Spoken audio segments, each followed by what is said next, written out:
தசகம் 5. விராட் புருஷனின் தோற்றம். முன்பு மகா பிரளயத்தில் சத்துவம், ராஜசம், தாமசம் ஆகிய குணங்கள் ஏற்றத்தாழ்வு இல்லாத சமமான நிலையில் இருந்தபோது மாயை உன்னிடம் மறைந்திருந்தது.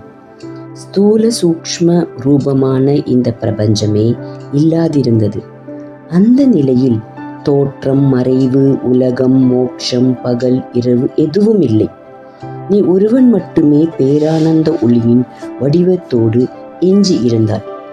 விபுவே, அப்பொழுது நீ சிதானந்த லீலையில் லைத்திருக்கையில் காலமும் கர்மமும் சத்துவம், ராஜசம், தாமசம் ஆகிய குணங்களும் உயிர்களின் கூட்டங்களும் பிற எல்லா செயல்களும் மறைவுற்று இருந்தன. உண்மையில் அவை இல்லாமல் இல்லை. அவையாவும் சூக்ஷ்ம சக்தி வடிவாக இருந்தன.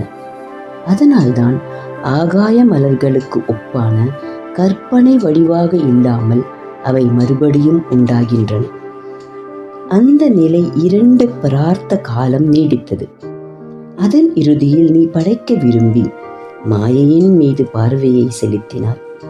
அப்பொழுது மூவுலகங்களின் தோற்றத்திற்காக மாயை தானாகவே அசைந்தது. அம்மாயையிலிருந்தே காலசக்தியும் எல்லா உயிர்களின் கண்ணுக்கு புலப்படாத செயல்களும் அவற்றின் தன்மையும் தோன்றின. அவை சத்துவம், ராஜசம், தாமசம் ஆகிய குணங்களை தோற்றுவித்து அந்த மாயைக்கு உதவி செய்தன.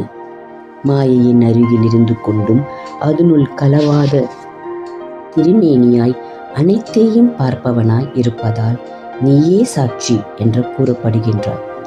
பல வேறுபாடுகளோடு அந்த மாயையினுள் பிரதிபிம்ப வடிவமாக புகுந்த உயிரும் நீயேதான், வேறு ஒருவரும் இல்லை. பின் உன்னால் தூண்டப்பட்டு காலம், கர்மம், ஸ்வவம்பாவம் என்ற வகையில் விளங்கிய அந்த மாயை தானாகவே புத்தி தத்துவத்தை படைத்தது. அந்த புத்தி தத்துவமே இந்த மகத் தத்துவம் என்று சொல்லப்படுகின்றது. விஷ்ணுவே, இந்த சிருஷ்டி நிலையில் மகத் என்னும் தத்துவம் சத்துவம், ராஜசம், தாமசம் ஆகிய 3 குணங்களின் உருவமாக இருக்கின்றது. ஆயினும் இந்த அனைத்து குணங்களும் சத்துவ குணத்தை முன்னிறுத்தி கொண்டு இந்த உயிருடன் வேற்றுமை இல்லாத நான் என்னும் அறிவை உண்டாக்குகின்றது. மேலும் இந்த மகத் தத்துவம் முக்குணங்களை கொண்டதாயினும் உன் தூண்டுதலினால் தமோ குணத்தை முன்னிறுத்தி அனைத்து உயிர்களிடத்தும் மனிதன், மிருகம் என்ற வேறுபாடுகளை காணும் அகங்காரத்தை தோற்றுவிக்கிறது. இந்த அகங்காரம் தோன்றியவுடனே சத்துவம் முதலிய 3 குணங்களின் வரிசை முறையில் வைகாரிகம் சாத்வீக அகங்காரம், தைஜசம் ராஜஸ் அகங்காரம், தாமசம் தாமச அகங்காரம் ஆகிய 3 வகையான தன்மையை அடைந்து பின் முதல் குணமாகிய சாத்விக அம்சத்தில் வைகாரிகம் என்னும் முதல் பகுதியை கொண்டு திசைகள், வாயு, சூரியன், வருணன், அஸ்வினி தேவர்கள், அக்னி, இந்திரன், அச்சுதன், மித்திரன், சந்திரன், பிரம்மதேவன், உருத்திரன், முனிவன் அல்லது ஆன்ம அறிவு பெற்றவன் முதலியவர்களான இந்திரியங்களில் பற்றுடைய தேவர்களை படைத்தது.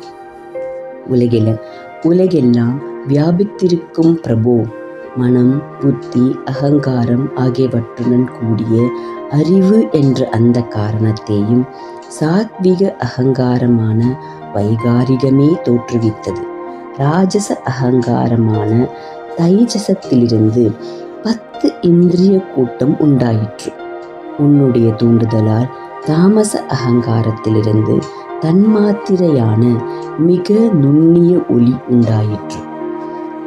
தலைவனே, திருமகளின் கணவனே, பகவானே, ஒளியினின்று ஆகாயத்தையும் அதனின்று ஸ்பர்சத்தையும் அதனின்று காற்றையும் அதனின்று ரூபத்தையும் அதனின்று அக்னியையும் அதனின்று ரசத்தையும் அதனின்று நீரையும் அதனின்று மனத்தையும் அதனின்று நிலத்தையும் படைத்தாய். இப்படி வரிசையாக முன்னே உண்டான ஒளி முதலியவற்றின் சேர்க்கையினால் அவற்றின் தன்மையோடு கூடிய இந்த பஞ்சபூத தொகுதியை நீயே தாமச அகங்காரத்தினின்று உண்டாக்கினாய்.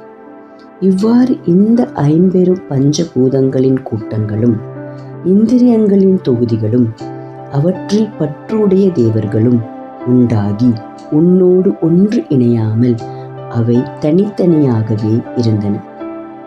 அதனால் அவை தாமே பிரம்மாண்டத்தை படைக்கும் வல்லமை உடையவனாக இல்லை.